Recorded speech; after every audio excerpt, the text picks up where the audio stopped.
Anak-anak kelas 6 kembali lagi bersama Ustadzah Leni dalam mata pelajaran Ilmu Pengetahuan Alam. Hari ini kita akan belajar ilmu pengetahuan alam dengan materi pertumbuhan dan perkembangan pada manusia. Hayya bina nabda darsana biqiraatil basmalah. Bismillahirrahmanirrahim. Sebagai makhluk hidup, manusia mengalami pertumbuhan dan perkembangan. Pertumbuhan adalah proses pertambahan ukuran dan volume tubuh sehingga tubuh menjadi lebih tinggi atau panjang dan lebih berat. Nah, anak-anak, ukuran dan volume tubuh terjadi karena bertambahnya jumlah sel-sel pada tubuh kita. Contoh dari pertumbuhan yang terjadi pada tubuh kita, bertambahnya tinggi badan dan bertambahnya berat badan. Nah, anak-anak, dulu pada waktu TK kemudian SD kelas 1, pasti ukurannya masih kecil dan bobotnya masih kecil. Dan sekarang sudah besar. Itu terjadi karena bertambahnya jumlah sel pada tubuh kita. Nah, tinggi badan dan berat masih bisa diukur. Jadi, ciri-ciri daripada pertumbuhan dapat diukur. Nah, anak-anak, contoh pertumbuhan pada manusia bisa dilihat pada gambar tersebut. Selanjutnya adalah perkembangan. Perkembangan adalah proses perubahan fungsi alat tubuh menuju kesempurnaan atau kematangan. Contoh perkembangan adalah kemampuan gerak, kemampuan berbicara, dan kemampuan berpikir. Nah, anak-anak, contoh kemampuan bergerak adalah pada masa kecil kita pasti tidak langsung berjalan. Tapi pada saat bayi kita mengalami merangkak dulu, lalu berjalan bertatih-tatih, dibantu oleh orang tua. Nah, kemudian kita baru bisa berjalan dengan lancar. Kemudian contoh kemampuan berbicara. Dulu waktu bayi, anak-anak belum bisa bicara selancar ini, tapi sekarang sudah bisa. Nah, itu menunjukkan kemampuan dan alat pengucapan kita. Selanjutnya adalah faktor-faktor yang mempengaruhi pertumbuhan dan perkembangan manusia. Faktor apa sajakah yang mempengaruhi pertumbuhan dan perkembangan manusia? Yang pertama adalah gen. Gen adalah sifat yang diwariskan dari orang tua ke anak. Misalnya adalah pertumbuhan tulang, kemudian warna kulit, dan jenis rambut. Yang kedua adalah hormon. Hormon adalah zat yang dihasilkan oleh tubuh kita dan fungsinya mengatur kerja pada organ tubuh kita. Yang ketiga adalah zat gizi dan air. Nah, ini berkaitan dengan makanan. Jadi, makanan yang kita makan harus bergizi dan seimbang. Ada karbohidrat, protein, mineral, dan vitamin. Nah, kita harus mengupayakan makan makanan yang bergizi dan jangan lupa air supaya membantu pertumbuhan. Selanjutnya adalah cahaya matahari. Cahaya matahari digunakan oleh tubuh kita untuk mengubah provitamin D yang ada pada tubuh kita menjadi vitamin D. Fungsinya adalah untuk membantu pertumbuhan tulang. Jadi, tulang kita jadi sehat, tidak keropos, dan bisa tumbuh dengan baik. Selanjutnya, yang kelima adalah aktivitas, yaitu olahraga dan istirahat. Nah, anak-anak, meskipun di rumah harus berolahraga agar daya tahan tubuh kita kuat dan tidak mudah sakit. Jadi, anak-anak usahakan bergerak. jangan rebahan terus. Walaupun di rumah harus tetap berolahraga dan istirahat yang cukup. Selanjutnya adalah 3 kebutuhan dasar yang harus dipenuhi agar anak-anak dapat tumbuh dengan baik. Karena masa pertumbuhan merupakan masa yang sangat penting. 3 kebutuhan dasar tersebut antara lain kesehatan dan gizi seimbang. Pemberian gizi seimbang dimulai dengan pemberian air susu ibu atau ASI selama 6 bulan pertama sejak anak dilahirkan. Kemudian dilanjutkan dengan pemberian makanan yang bergizi seimbang. Selain makanan, setiap anak juga harus mempunyai waktu tidur yang cukup, karena jika kekurangan waktu tidur dapat menurunkan kekebalan tubuh. Selanjutnya, yang kedua adalah kasih sayang. Setiap anak perlu mendapatkan kasih sayang dan perhatian dari keluarga, terutama dari orang tua. Kasih sayang orang tua akan sangat mempengaruhi pembentukan karakter dan kepribadian anak. Selanjutnya, yang ketiga, stimulasi. Stimulasi adalah kegiatan merangsang otak anak untuk belajar. Orang tua berkewajiban memberikan stimulasi untuk anak. Misalnya, melatih bayi melakukan gerakan fisik menggunakan tangan dan kaki, serta berkomunikasi sesuai tahapan usia anak. Contohnya adalah pada usia balita bisa diberikan permainan yang sesuai dengan umurnya.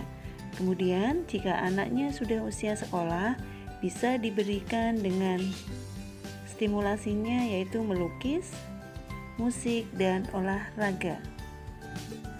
Selanjutnya adalah tahap pertumbuhan dan perkembangan manusia. Pertumbuhan dan perkembangan manusia dibagi menjadi beberapa tahap. Tahap yang pertama adalah pada masa bayi. Pada masa bayi ini berkisar antara umur 0 sampai 2 tahun. Pada masa bayi sangat bergantung pada orang tua. Bayi membutuhkan gizi yang cukup agar dapat tumbuh dengan baik. Selanjutnya adalah pada tahap balita. Balita ini berkisar antara umur 2 sampai 5 tahun. Anak-anak balita banyak menggunakan energinya untuk melakukan aktivitas berjalan, berlari, dan melompat. Pada tahap balita ini juga sudah dapat berbicara dan berkomunikasi dengan orang lain. Selanjutnya adalah pada tahap anak-anak. Pada tahap anak-anak berkisar antara umur 5 sampai 11 tahun. Pada tahap anak-anak ini sudah mulai bisa melakukan pekerjaan-pekerjaan ringan. Contohnya, membantu orang tua menyapu, mengepel, dan mencuci piring. Jadi anak-anak sudah mulai bisa mandiri. Selanjutnya adalah pada tahap remaja. Pada tahap remaja berkisar antara umur 12 sampai 25 tahun. Pada tahap remaja dikenal dengan masa peralihan dari anak-anak menuju dewasa. Jadi, pada masa remaja terjadi pertumbuhan dan perkembangan tubuh, otak, dan keterampilan. Selanjutnya adalah pada tahap dewasa. Pada tahap dewasa ini di atas umur 26 tahun. Pada tahap dewasa ini, manusia sudah dianggap mampu berpikir secara matang dan mulai berkeluarga dan melanjutkan keturunan. Selanjutnya adalah lansia atau lanjut usia. Lansia adalah manusia yang berusia lebih dari 65 tahun. Ciri fisik lansia adalah rambut sudah mulai putih atau beruban dan kulit semakin keriput, serta massa otot dan tulang yang semakin menurun. Kemampuan melihat dan mendengar juga berkurang. Selanjutnya adalah pubertas.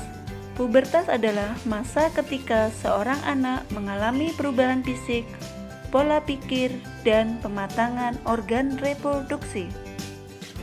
Pada masa pubertas, tubuh seorang anak akan berubah. Perubahan ini dipengaruhi oleh hormon dalam tubuh.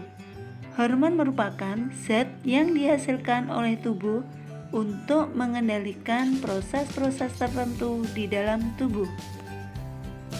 Selanjutnya adalah ciri-ciri pubertas. Ciri-ciri pubertas ada dua, yaitu primer dan sekunder.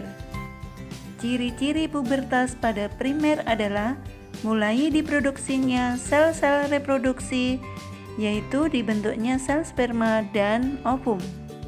Selanjutnya adalah ciri pubertas sekunder, yaitu perubahan fisik yang dapat diamati. Selanjutnya adalah ciri-ciri pubertas pada laki-laki. Ciri-ciri pubertas primer pada laki-laki yang pertama adalah menghasilkan sel sperma dan hormon reproduksi. Kemudian mengalami mimpi basah. Kemudian ciri-ciri pubertas sekunder pada laki-laki. Yang pertama, suara menjadi lebih berat. Yang kedua, dada menjadi lebih bidang. Yang ketiga, tumbuh rambut di beberapa tempat seperti di kumis, ketiak, dan sekitar kemaluan. Kemudian, tumbuh jakun dan massa otot bertambah. Selanjutnya adalah ciri-ciri pubertas pada perempuan. Ciri-ciri pubertas pada perempuan ada primer dan sekunder. Selanjutnya, ciri-ciri primer pubertas pada perempuan adalah yang pertama, matangnya sel telur. Yang kedua, menghasilkan hormon reproduksi.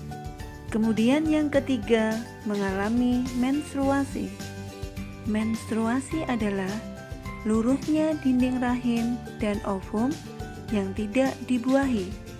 Jadi, jika anak-anak perempuan kelas 6 sudah menstruasi, jangan takut, itu malah bagus. Itu menandakan bahwa anak-anak adalah perempuan yang subur. Selanjutnya adalah ciri-ciri pubertas secara sekunder. Yang pertama, suara menjadi tinggi atau nyaring. Yang kedua, membesarnya pinggul. Kemudian yang ketiga, tumbuh payudara. Selanjutnya, kulit menjadi lebih bagus. Kemudian yang terakhir, tumbuh jerawat. Selanjutnya adalah cara menjaga kesehatan dan tingkah laku pada masa pubertas.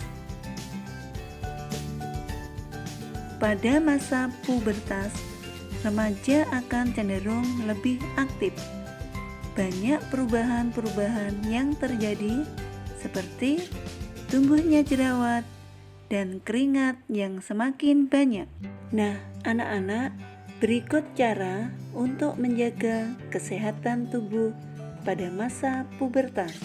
Yang pertama, melakukan pola hidup sehat, yaitu tidur cukup dan mengonsumsi makanan bergizi seimbang dan rutin berolahraga. Yang kedua, mandi secara teratur, minimal 2 kali sehari. Kemudian yang ketiga, mencuci muka secara teratur untuk mencegah atau mengurangi jerawat. Jadi, jika anak-anak setelah bermain, segera cuci tangan dan mukanya segera dibersihkan supaya tidak tumbuh jerawat. Selanjutnya, yang keempat, memakai pakaian yang bersih dan menggunakan pakaian dalam yang menyerap keringat. Yang kelima, mencuci rambut secara teratur. Nah, anak-anak, mencuci rambut sebaiknya 1 minggu minimal 2 kali. Demikianlah pembelajaran hari ini. Semoga anak-anak bisa mengerti. Nah, untuk latihan di rumah, anak-anak bisa mengerjakan "Ayo berlatih". Marilah pembelajaran hari ini kita tutup dengan bacaan hamdalah. Alhamdulillahirabbil alamin. Wassalamualaikum warahmatullahi wabarakatuh.